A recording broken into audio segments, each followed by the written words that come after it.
Halo, salam satu data. Hari ini saya akan menjelaskan terkait gaji untuk pegawai P3K gitu ya. Jadi karena beberapa hari yang lalu banyak yang bertanya terkait patokan besaran gaji dan apa saja sih gaji dan tunjangan yang diterima oleh pegawai P3K. Jadi hari ini saya akan membahas sedikit terkait pembahasan berapa gaji atau take home pay yang akan dibawa nantinya oleh pegawai P3K ketika sudah memperoleh penghasilan setelah penerbitan NIP3K ya. Jadi dasar hukum adalah Perpres nomor 98 tahun 2020 terkait gaji dan tunjangan pegawai pemerintah dengan perjanjian kerja P3K gitu ya, atau PNS kontrak. Jadi di sini teman-teman bisa lihat bahwa besaran gaji ini berdasarkan dua pokok utama, yaitu golongan dan masa kerja. Jadi kalau dilihat di tabel sini, dasar hukumnya adalah Perpres 98 tahun 2020. Ya, jadi saya akan bukakan Perpresnya. Nah, ini adalah daftar gaji P3K. Gitu ya. Ini adalah Perpres nomor 98 tahun 2020. Nah, di sini teman-teman lihat bahwa ada beberapa komponen di sini adalah masa kerja golongan, kemudian di sini ada golongannya, gitu ya. Dan di sini dibedakan menjadi beberapa tabel berdasarkan golongan 1, 2, 3, 4, 5, 6, 7, 8, 9 sampai dengan 17, gitu ya. Nah, penjelasannya seperti apa? Penjelasannya ada di Permenpan RB nomor 72 tahun 2020, gitu ya. Di mana di sini ada bagian golongan gaji pegawai P3K. Gitu ya. Golongan gaji P3K yang diangkat dalam jabatan fungsional gitu ya, di sini adalah guru.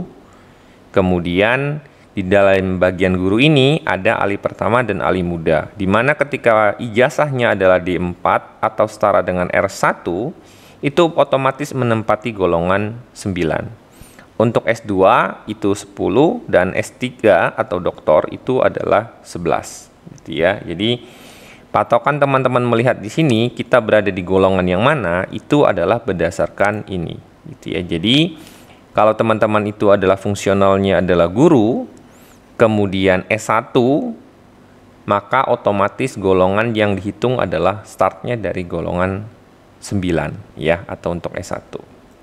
Atau ini adalah tabel konversinya, gitu ya. Nah, kalau teman-teman pengangkatan langsung 3A, maka itu setara dengan golongan 9 gitu ya, karena teman-teman startnya adalah dari jenjang S1 sebagian besar ya, rata-rata di S1. Nah, kita kembali lagi ke sini. Berarti dengan golongan 9 kita bisa lihat bahwa kalau kita lihat di sini 9, teman-teman itu dengan masa kerja golongan itu 0 tahun itu akan memperoleh gaji sebesar 2.966.500 ya. Jadi teman-teman akan memiliki gaji pokok itu sebesar ini gitu ya.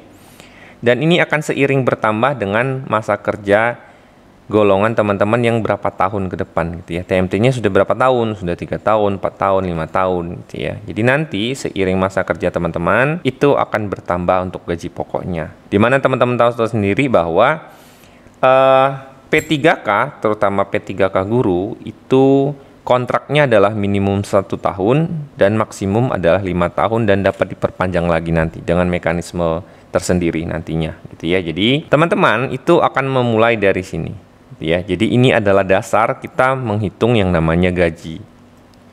Berarti dengan posisi S1 dan seperti yang saya dengar bahwa semua P3K nanti yang diterima untuk guru ketika teman-teman dibuatkan NIP P3K itu otomatis dihitung masa kerjanya itu adalah mulai dari 0 tahun.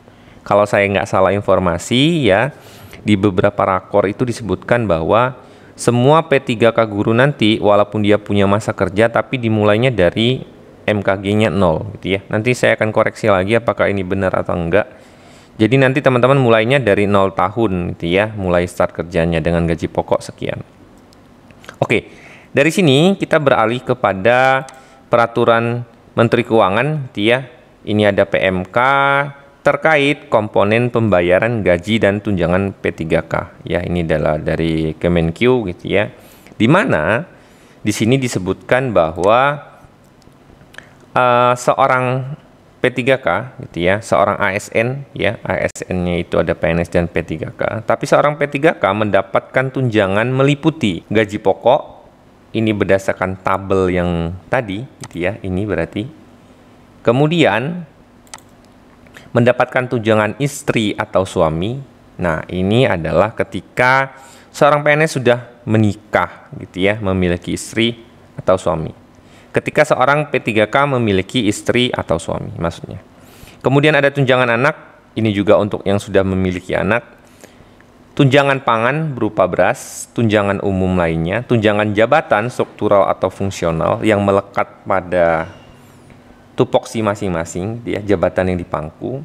Tunjangan yang dipersamakan dengan tunjangan jabatan, tunjangan khusus Provinsi Papua, tunjangan pengabdian wilayah terpencil, tunjangan lainnya yang meliputi tunjangan kompensasi kerja, resiko sesuai dengan ketentuan peraturan perundang-undangan, pembulatan, kemudian terdiri dari potongan ya, pajak penghasilan, iuran jaminan kesehatan, iuran jaminan hari tua, perhitungan pihak ketiga beras bulog dalam hal tunjangan pangan diberikan dalam bentuk beras, sewa rumah dinas, lain-lainnya gitu ya. Jadi selain mendapatkan komponen gaji kemudian dan tunjangan, teman-teman juga nanti akan mendapatkan potongan gitu ya. Jadi dasar kita untuk melihat bahwa bagi teman-teman yang sudah dinyatakan lulus di tahap pertama atau yang di tahap kedua nanti menunggu masa sanggah final di tanggal 31 Desember, atau bagi teman-teman P3K non guru juga gitu ya, karena sama peraturan perundang-undangannya, jadi kurang lebih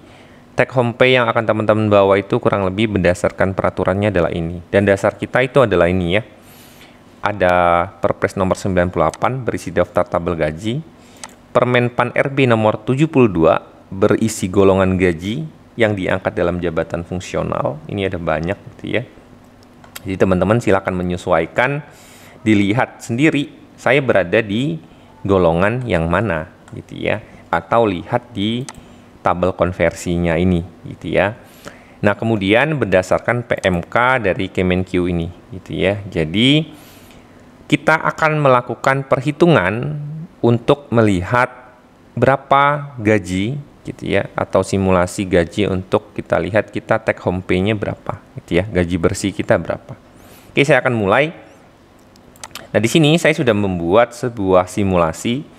Ada sebuah file Excel, nanti saya akan berikan kepada teman-teman gitu ya, ada di deskripsi linknya kalau mau melihat bahwa simulasi daftar gaji untuk para pegawai P3K tahun 2022. Ya, ini asumsinya adalah untuk teman-teman yang nanti mulai memperoleh gaji di tahun depan gitu ya, karena tesnya di tahun ini gitu ya. Jadi di sini gaji pokok utama untuk P3K itu adalah sebesar 100% gitu ya, itu adalah sebesar 2.966.500 gitu ya, dianggap dengan masa kerja itu adalah sebesar 0 tahun gitu ya. Nah, di sini ada beberapa kategori yang saya sudah pisahkan kepada teman-teman. Saya sudah isi itemnya, nanti penjelasannya saya akan jelaskan juga gitu ya. Di sini saya buat ada untuk beberapa kasus. Yang pertama adalah untuk teman-teman yang diterima di P3K tetapi statusnya belum menikah atau bujang atau masih gadis. Kemudian suami istri sudah menikah tapi belum ada anak. Kemudian suami istri sudah menikah dan memiliki anak 1. Kemudian adalah suami istri tetapi memiliki anak 2. Ini perhitungan maksimal yang saya ambil. Mungkin ada beberapa kasus nanti teman-teman janda atau duda gitu ya, janda atau duda tidak memiliki anak, janda atau duda memiliki anak, tapi itu tidak saya bahas. Nanti teman-teman silakan buat sendiri dengan di tabel ini nanti saya share soalnya. Oke, kita bahas ya. Gaji pokok pertama adalah ini, kita ambil ini 100%, kemudian ada tunjangan istri.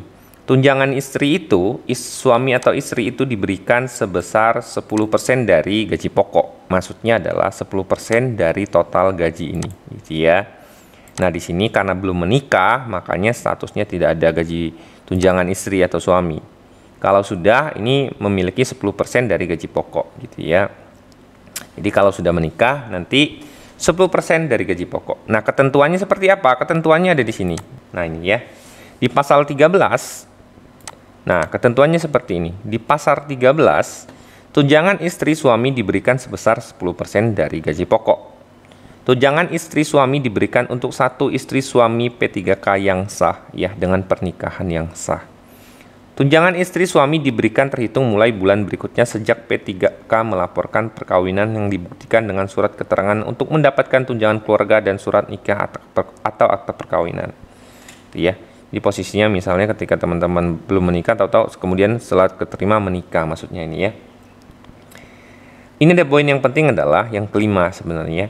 Dalam hal suami atau istri P3K berstatus sebagai PNS atau prajurit TNI gitu ya, atau anggota kepolisian, tunjangan istri suami hanya diberikan kepada salah satu suami atau istri yang mempunyai gaji pokok yang lebih tinggi. Nah, ini maksudnya adalah kalau teman-teman itu adalah seorang keterima P3K, sementara suami atau istrinya juga seorang yang tercantum di bagian atas ini, jadi dua-duanya tidak mendapatkan tunjangan suami atau istri, tetapi salah satunya dan yang diambil adalah yang memiliki gaji pokok paling tinggi. Jadi kalau kita lihat di tabel ini, saya asumsikan bahwa ini memiliki tunjangan semua gitu ya, tunjangan semua. Jadi ini memiliki tunjangan istri atau suami, gitu ya, saya anggap. Kemudian ada tunjangan anak gitu ya. Jadi ada tunjangan anak di sini. Tunjangan anak diberikan untuk masing-masing anak sebesar 2% dari gaji pokok. Tunjangan anak diberikan kepada P3K dengan ketentuan paling banyak untuk 2 orang anak. Gitu ya, dapat diberikan kepada anak kandung, anak tiri atau anak angkat. Nah, ini ketentuannya juga sudah diatur di sini. Kemudian batas usianya juga sudah diatur. Nah, tunjangan anak ini sudah diatur tentang mekanismenya. Nah, saya ingin memberitahukan kepada teman-teman bahwa di bagian tunjangan anak ini, ketika belum menikah dan tidak punya anak otomatis tidak ada, sudah menikah tetapi belum punya anak juga tidak ada. Ketika itu memiliki anak satu, ini kenanya 2% gitu ya. Jadi kan kasusnya di sini adalah 4%, ini adalah saya ngitung asumsi tertinggi ya. Kasus 4% ini terpenuhi untuk yang satu ini. Suami istri memiliki anak 2 gitu ya. Jadi dia memiliki 4% dari gaji pokok dia saat ini gitu ya. Jadi dia mendapatkan Rp118.660. Kemudian ini adalah tunjangan penghasilan yang lain, tunjangan struktural, tunjangan fungsional, atau tunjangan fungsional umum. Ya, jadi di sini salah satu komponennya bisa jadi tunjangan fungsional atau fungsional umum. Nah, ini adalah untuk kasus yang belum dilantik ke dalam jabatan fungsionalnya, itu diambil tunjangan fungsional yang paling rendah, yaitu sebesar 185.000.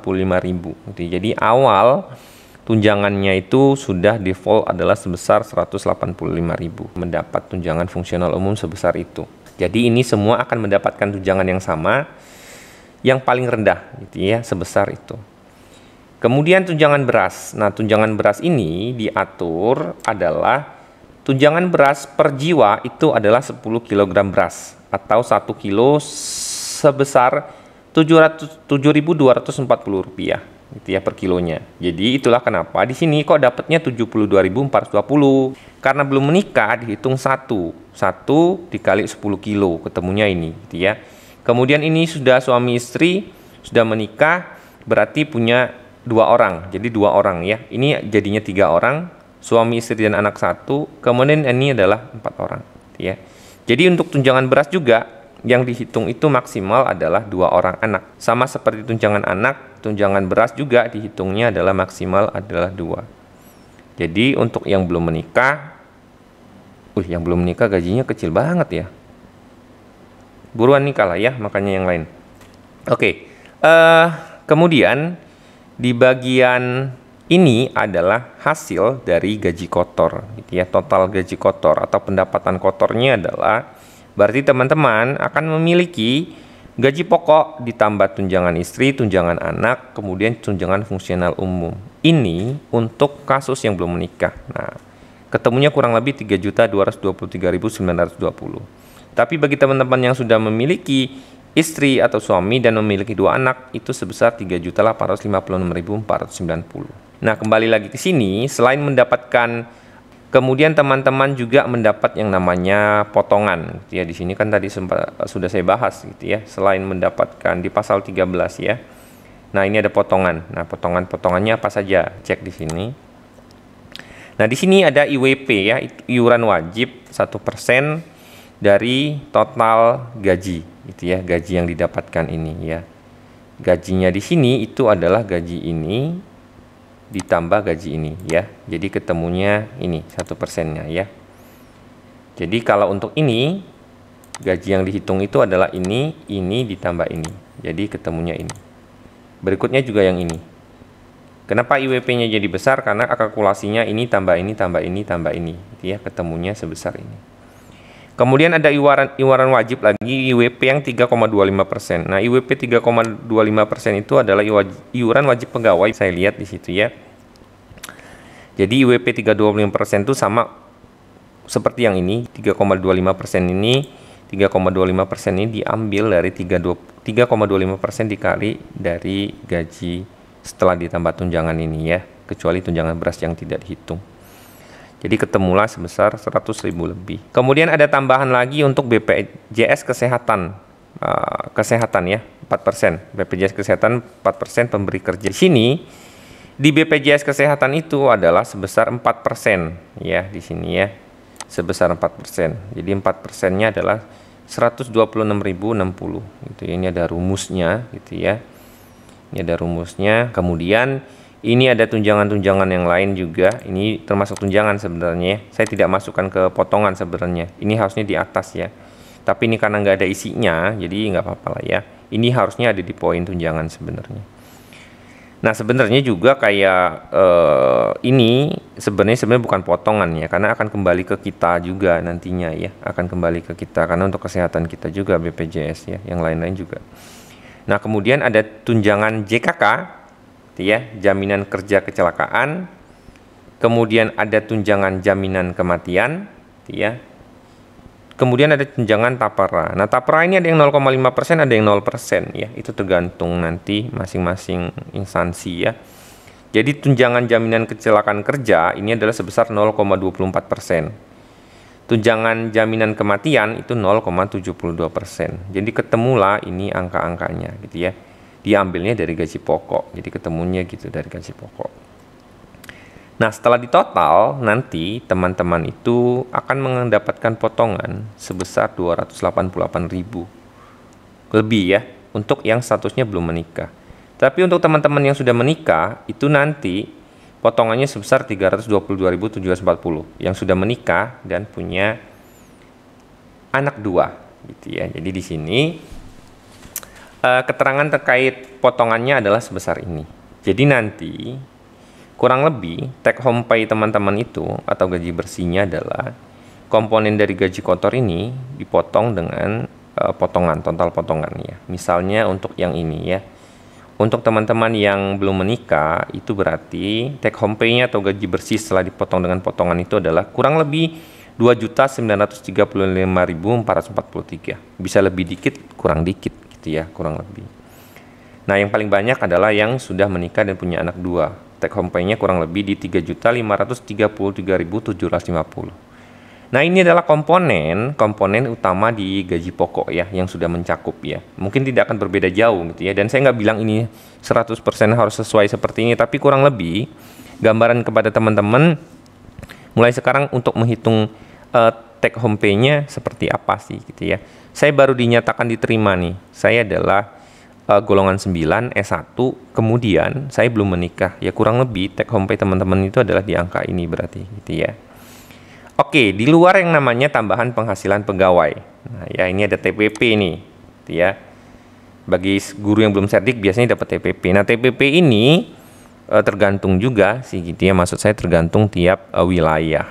Nah, misalnya kalau TPP-nya tiap daerah teman-teman dapat 700.000, nah gajinya jadi nambah gitu ya. Ini kalau saya tambah 700, ya. Jadi gajinya ini adalah gaji bersih setelah saya menghitung TPP ya. Kalau di daerahnya nanti atau tidak ada TPP atau memang belum gitu ya, mungkin karena alasan keuangan dan sebagaimana mestinya kadang-kadang gitu ya, saya anggap nggak ada lah ya. Ini adalah yang formasi ada, tapi ya kurang lebih teman-teman bisa membawa uang yang cukup ya. Jadi ini saya hapus. Oke. Berikut adalah gambaran untuk teman-teman yang sudah dinyatakan diterima di seleksi P3K Guru tahap 1 atau P3K non guru yang kemarin, ya, yang sudah pemberkasan untuk saat ini. Untuk penunggu penerbitan NII P3K. Nah, untuk teman-teman guru, kurang lebih take home pay yang bisa dibawa adalah sebesar ini, ya.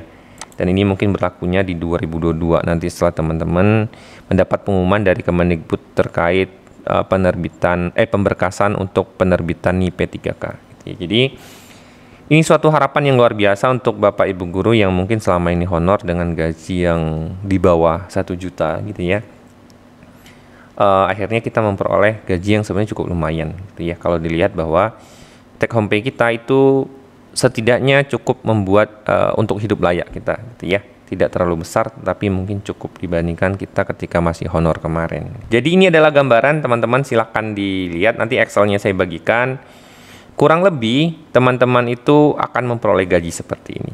Itu ya, satu lagi, selamat kepada teman-teman yang sudah dinyatakan diterima di dalam P3K. Selamat bergabung menjadi seorang SN. Semoga kinerjanya semakin meningkat. Bagi yang belum, tetap semangat gitu ya. Demikian informasi hari ini dari saya. Semoga bermanfaat. Salam satu data.